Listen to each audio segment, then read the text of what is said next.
So bago tayo matapos ay sound checkin muna natin ng walang DB killer at walang silencer na Akrapovic full system. Sound check tayo.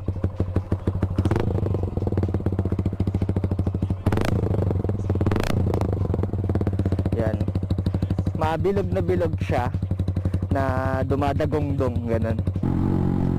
Actually kung ako guys, hindi ko masasuggest to sa inyo, lalo kung marami kayong kapitbahay or nasa medyo liblib kayo na lugar, kasi maingay talaga siya. Pwede na yung ganito, occasionally matripan yung ilagay siya, pero kung ako masasuggest ko talaga may DB killer. Kapag silencer kasi medyo tahimik talaga eh, para kayong nagkalkal lang. Tsaka ang hirap niyang paangatin kasi masyadong maingay. Ang hirap niyang birahin.